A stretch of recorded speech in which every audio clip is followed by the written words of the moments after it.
some rider hit me, and back then we used to have toe clips, and for some reason the toe clip, the strap came out of the holder, so my foot wasn't actually tied into the pedal, so I couldn't actually gain maximum power.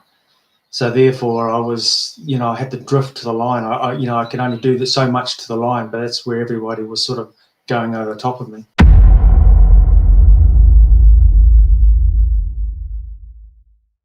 I was doing a lot of specific training, and my biggest problem is what I know now is I wasn't allowing my one day recovery between doing massive amounts of work isn't enough. Sometimes you need a week, maybe longer.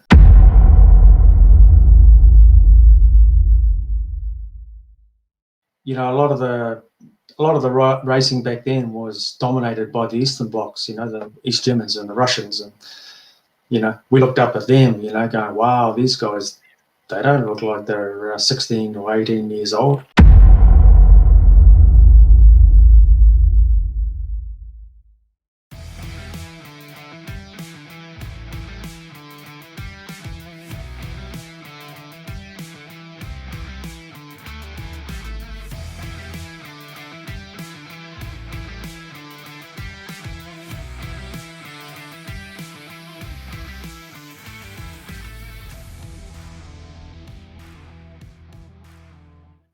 Wi-Fi is extended and the internet is extended all the way to New Zealand, so we can pick up a conference with a retired endurance athlete who, from a very young age, I'm taking it, took up cycling.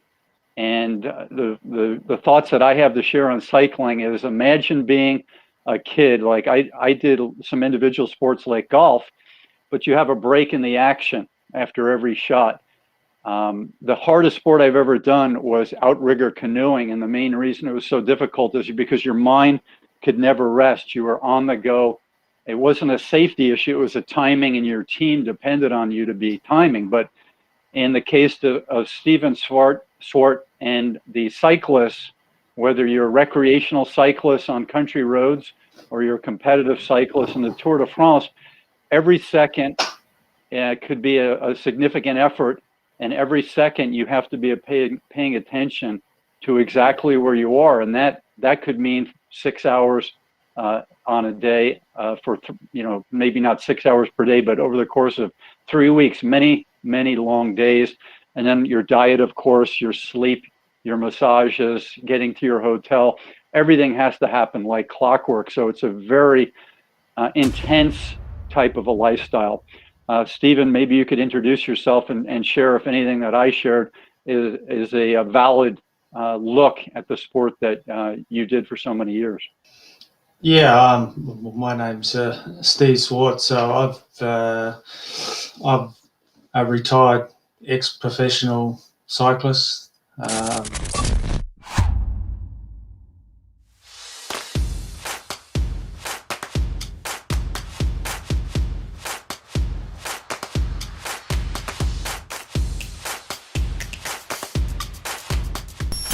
Yeah, it was the way you're explaining it there. There's obviously a lot of period of time where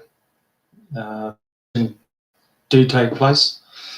They're not, it's probably like the 80-20 rule, 80% of it's like that, but there's 20% of it that's a little bit more relaxed. But I think it's like any other job I've found now that you do outside, well, that I've learned to do outside cycling after retirement. The principles and all that remain the same to a degree. Could you take us, Stephen, from your first interest in cycling and how many years that took before you were doing competition, and maybe along the way you changed your life to become a more serious person, and all those facets that I talked about, the nutrition, the sleep, the recovery, all those types of things? Well, I mean, I think any young kid when they're growing up,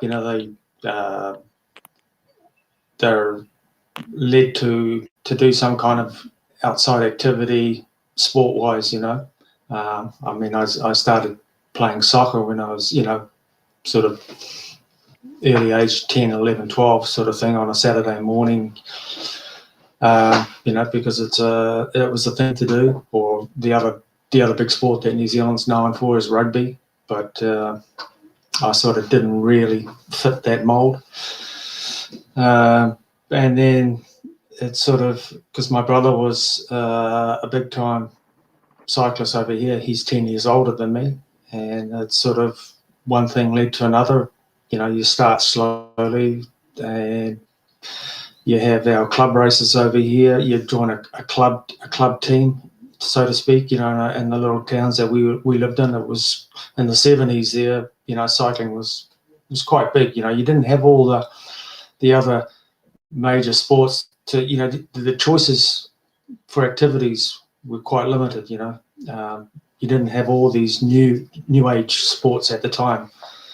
So, cycling triathlon didn't exist for the most part. No. when you were doing a 70s thing. No, that didn't start until the 80s. So, I mean, the clubs were really healthy, so when you're from clubs and then you went to a district event or, join up every weekend, it was a whole community that sort of got around and evolved, and everyone sort of knew one another. It was great back then. And the competition was fierce, and a lot of good riders, came through the ranks and, stamped their mark overseas, and it was good times. What did your team consist of, Stephen? Was your brother around, your dad, uncles, friends? How did you get yourself with your bike in shape and get picked up and all those types of things? It was sometimes with my brother, even though he was probably, a lot of it was at a different level because he was in an older generation.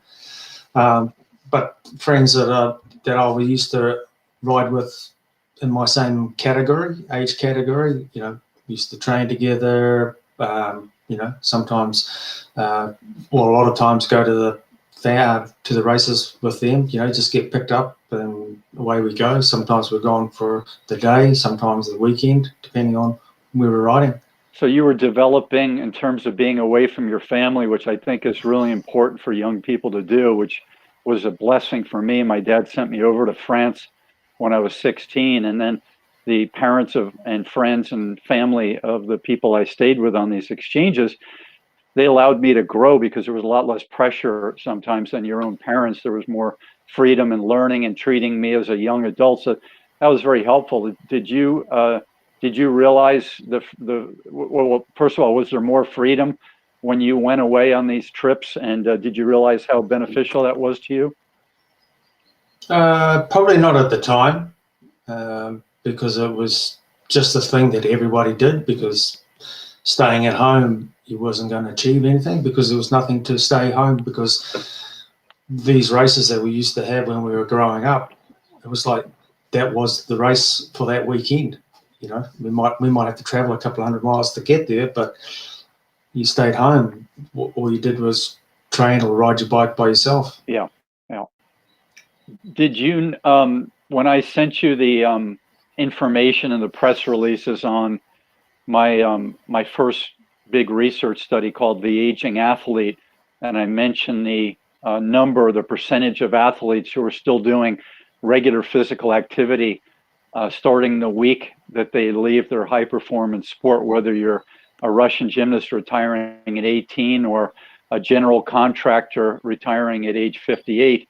The research that I've done, which is 11 years now, shows that about less than 10% of these high performance people are maintaining a regular physical activity after they leave. How did that hit you? And is that something you had thought about before you heard it from Sifu Salem over here in California?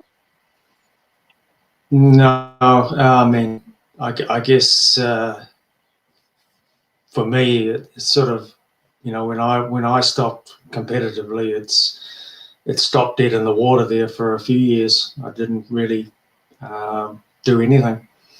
I mean, more my focus went on to my next venture. So I didn't take the time. I didn't allow any time for that. Were you in your late 20s or 30s at that time? Beginning of the early 30s, yeah. And how Yeah. was your I'd sort of, so finish your thought and then I'll ask you a question. I mean, I had always made a point of after I turned professional and sort of where things led me to, I sort of made a goal that if I hadn't really made it to a good level, you know, that I would, at 30 years of age, I would just stop pursuing that and move on.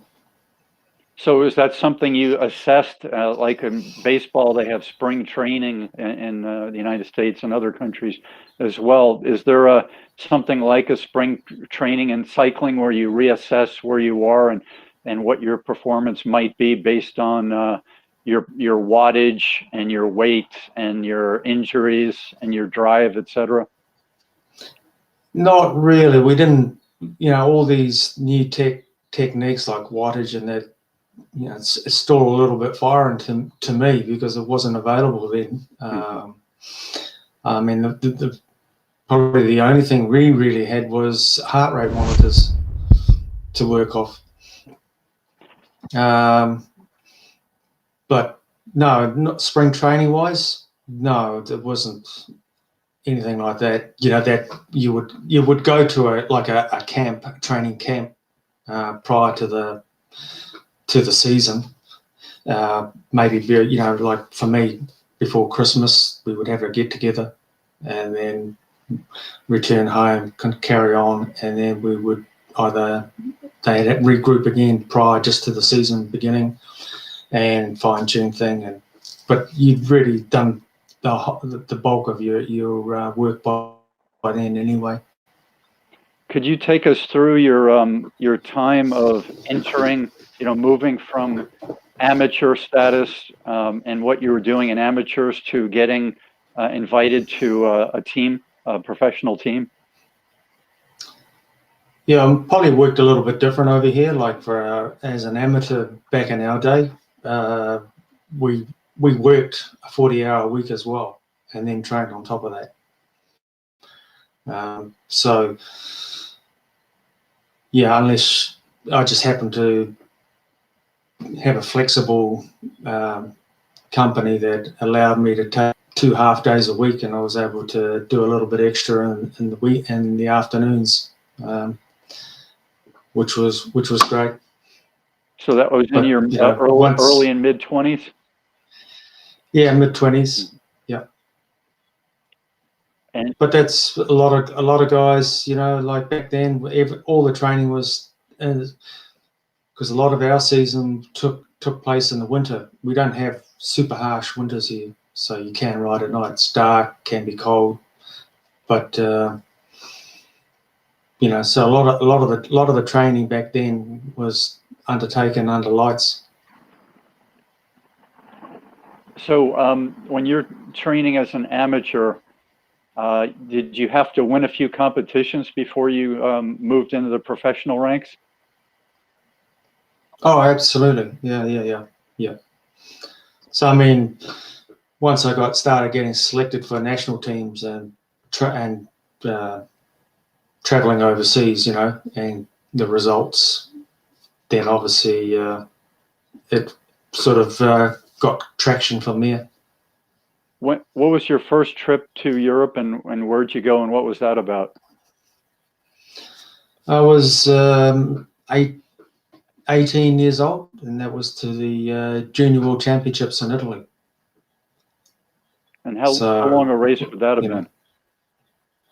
Well, we did everything back then. We did the track racing and the road racing. You know, we'd only send, I think it was 6 riders, and we sort of packaged everything up that everyone multitasked on all sides of it to a high degree. But that's just the way it is. That's the way it worked down here. And what year was that? And then what happened based on your times, etc., in Italy? That was 1982. We first of all we got to. I lived probably 100 kilometres away from where the manager of the team was appointed, and he decided that the guys that are going were going to go into like a training camp for 6 weeks prior. So all the riders that was selected from around New Zealand, we all got to base in the one place. We got billeted out with different families, and he found us like a part-time job. So we worked in the mornings and we trained in the afternoons. So it wasn't still like an amateur would be these days, where it's basically just training. So you're talking about the several weeks, 5 weeks, etc. That was in New Zealand before Italy? That's correct, yeah. So that we did that for a 6-week period to build up ourselves, so he can monitor us. We were doing a lot of team time trialing because that was one of the specific events at the Junior World Championships. So we were concentrating a lot of that. Did a lot of track training, quite a lot of things that I hadn't had actually done before in the past, and it actually suited me, that sort of structure, that sort of environment, a bit military based for the first time, instead of just flying off the whim on you by yourself. The technical side of teamwork is, one of the most important things that they talk about in the Grand Tour. How does one learn that? Is the coach? This is, you didn't have earpieces back in 1982, I'm guessing, to hear from your coach. So no. How are you learning? Is it meetings before and after the day where you're learning about this, and maybe there's a captain with you that's giving you orders along the way? Is that what you folks were doing in the 80s? Hi, this is Stephen Swart, author of The Aging Athlete. In this book, you're going to get to hear about 2 different groups of former high-performance athletes. One group, which is made up of 90% of the former athletes, does not do physical activity on a regular basis and tends to suffer the consequences of a sedentary lifestyle. The other group, which is made up of 10% of the former athletes, is doing physical activity on a regular basis and tends to thrive through the aging process, or at least has a better chance at coping with the aging process. We could have taken these folks to a lab and done all kinds of tests on them. Instead, we slowed them down and sat them down and asked them, in their own words, to describe why they're wired the way they are, so that we all, former athletes and non-athletes, can use some of their inspirational and motivational and mindset lessons in our own lives. I hope you pick up a copy today. You can go to theagingathlete.com. And when you have a chance to read it, I'd love to hear back from you to find out what your thoughts are on the stories of these aging athletes.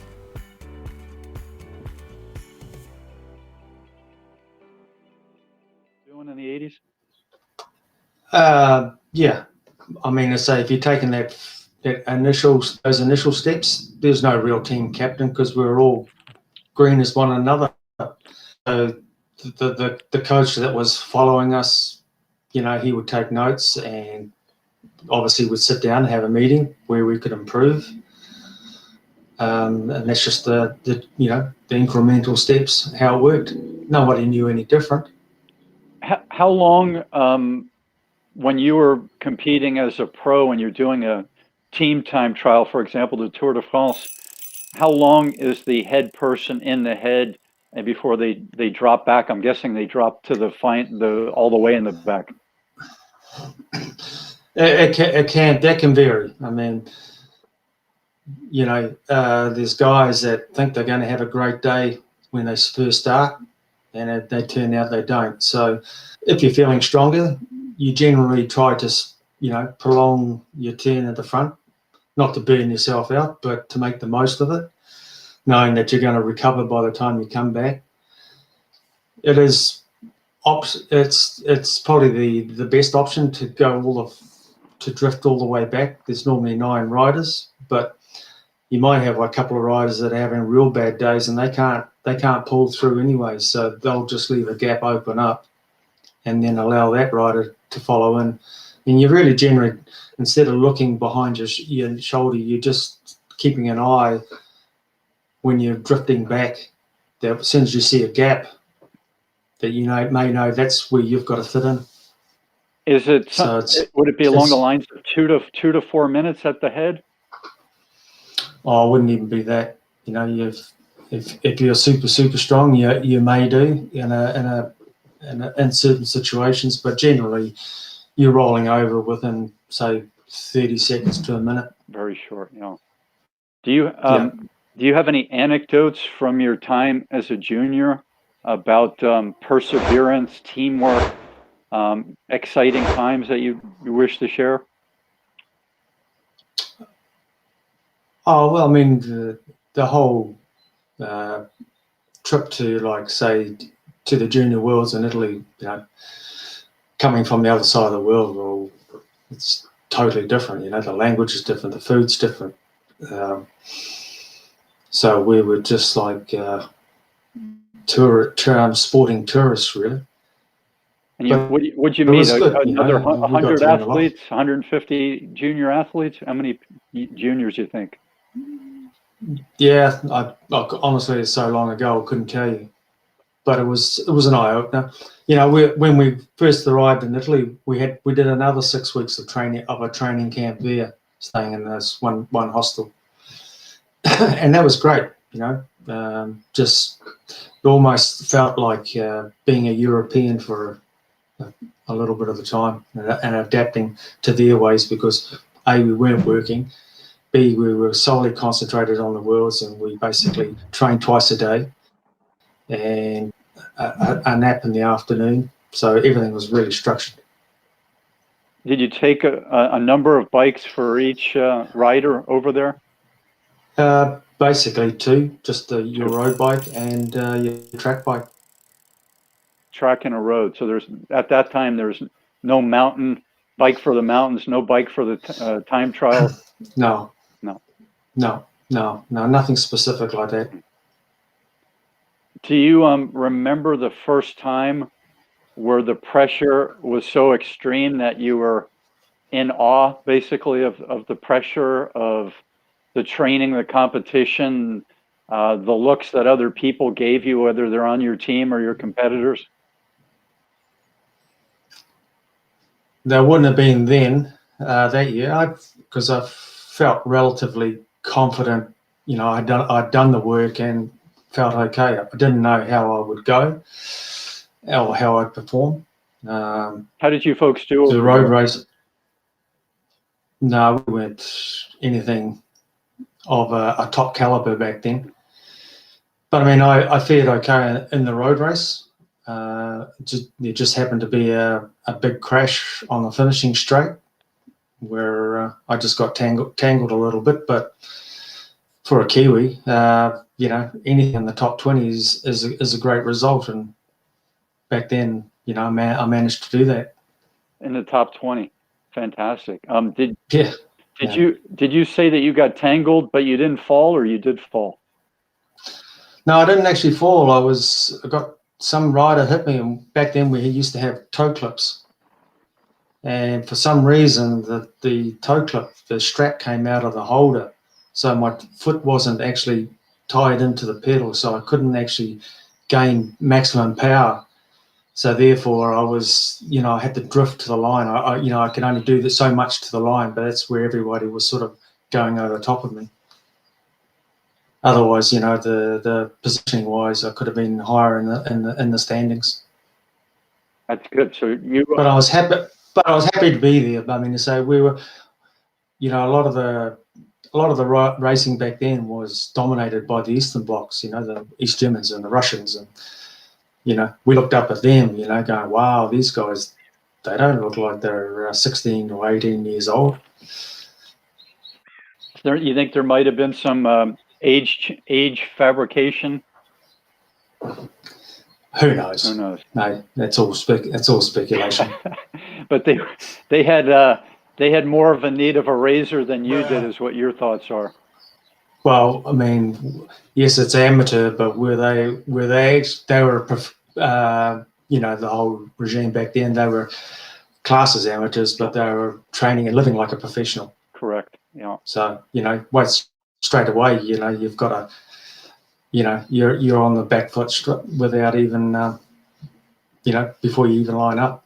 When you folks got back with your team to New Zealand, did you keep going as a team, or did you say goodbye and you just did back to your normal competitions? Yeah, correct. We didn't stay as a team because that was just picked as a national team. So once we had guys from all over New Zealand, so they go back home and back to doing what they normally do, and likewise. And then, the competitions just carry on as normal. But back then, then the following year, the Junior Worlds were actually in New Zealand. So that's where we got that's where the next selection came from. Were you on that team? Yeah. You want to share how that event went? As for New Zealand itself, they did really well. They managed to actually get a gold medal on the track. I wasn't involved in. I was only specifically on the road for the team's time trial in the road race. I'd actually purposely about 4 or 5 months beforehand was changed, so I was actually being half a professional and working half days and training the rest. But so what I know now is I basically burnt myself out before I even got to the event. Yeah. I overtrained. I was actually at some stages I was performing as good in the races that we had here in New Zealand. I was giving the senior riders a hard time, and I was only a junior. So when I interviewed Charlie French, who's if he's still alive, he'd be in his mid-90s now, and he won Ironman Hawaii every year from '86 until recently. He may still be doing it. Yeah. He's kind of an amazing senior and been an amazing guy his whole life. He actually was part of inventing. He's the one who bent the original aero bars when he was working for Scott USA and back in the '80s, and they got to Greg LeMond and they tried him, and he did real well. He told me that in the '80s, because of this triathlete and coach by the name of Mike Pigg, P-I-G-G, his answer was more miles, more laps, more hours. So he was the more is more type of a coach. So was that the paradigm that your elite coaches were thinking was the way to go back in the '80s? Not the one that I was taking advice from.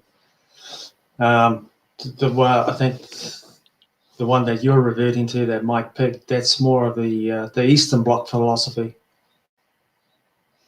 and they undertook that kind of regime.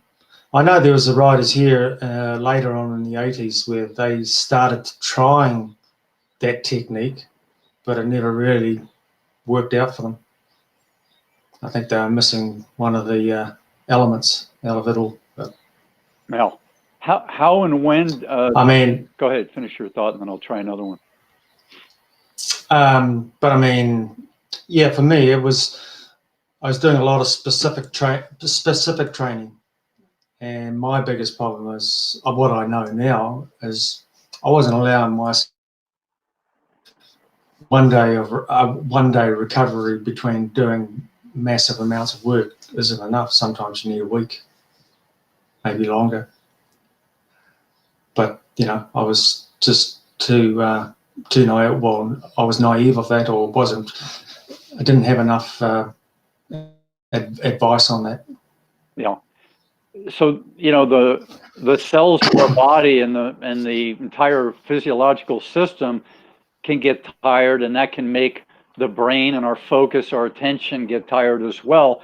And the same thing can happen here. Imagine somebody being in some domestic situations where their kids challenged, they're not getting their peace and quiet, let alone sleep, back at home, and that's going to translate over to the physiological, the legs not being able to do what they need to do. So, how old were you? And maybe a coach shared this, or you learned it some other way before you learned about how all this mind and body and spirit and being in the flow zone versus being in a zone that's not working for you, and what you can do to remedy that. How old were you when you started learning a little bit about this type of thing?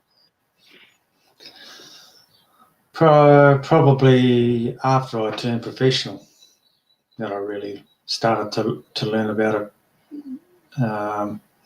But it still took me a long time. There's still a lot of trial and error, and it's a fine line. Sometimes you took the easy route too much and paid the price, or sometimes you took the other way too much.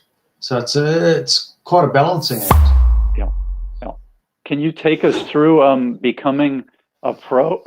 What age you were, and how you made that determination? Was it with your friends, family, your coach? How did that decision get made, and how did you move into that new realm?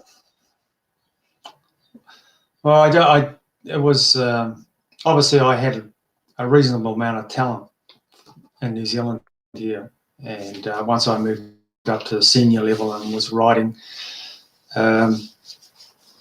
the coach who had a lot to do with my brother, and who one of the national road coach, obviously knew my abilities as well, and through their connections throughout the racing in Europe and stuff like that, he managed to find me a situation. One of the other leading Kiwi road riders was supposed to take that spot. He'd shown, he had massive abilities, but he wasn't the sort of guy that liked to travel, leave home. He was sort of he was a big fish in a small pond, but didn't like going outside that. So that's where the opportunity arose for me, and I really took it, because my brother in '84 was, he was probably heads and shoulders above anybody else here in New Zealand, and should have been in the Olympic road race in Los Angeles, but because of politics and was left off. And that's where I sort of already decided in my mind that I wasn't going to rely on like a national selection to pave my way going forward. It's going to be up to me. Can you share a little bit about your brother, his name, and what he did as a pro, and then how he transitioned into being a non-professional athlete? Well, he was never a professional. He was a top amateur. Jack, his name's probably more well known in New Zealand than mine is, because he was, back then in the 80s, 70s and 80s, national coverage and the amount of sports, cycling got a reasonable amount of coverage. So he, at certain times a year when there was big races on the cards, he always his name was always present. He's won the national championships, road cycling championships 3 times. He's won the major stage races here. Anything that go, basically any race that's on the cards here, he had won. The national selectors had a criteria for 1984 to actually get a selection for the Olympic Games, and it was all based around the one race, the National Road Championships, where he, because he was such a strong, he was rider, everyone just marked him and they just sort of followed him around. And there was a few smart ones there that took the opportunity and obviously gained where at the end of the day he got frustrated and just put his hands up and pulled out, and the race was over for those guys. But maybe it wasn't the smartest thing. Maybe a bit more aggressiveness might have been required. Then they had a trial race a couple of days later for the team time trial, and he basically was riding the team time trial on his own because they had 2 teams as a selection squad, and he rode I remember following in the van. He the other guys that he was put with for the selection race, he rode the whole thing on his own. They just sat on him. He was just like a motorbike. Wow. But, yeah. But I mean, that was the determination for him to try and, resolve the issues. But I think there was a couple of selectors there that had already sort of had a political path that they were taking. What did Jack do, and how did he transition into a normal life after his amateur career? Well, he had his own building company anyway when he was riding. So basically, he just once he did stop riding, he just continued on with that. Good. So we'll come back with part 2 in just a second. So Sifu Slim with Stephen Swart from New Zealand, and we'll be right back.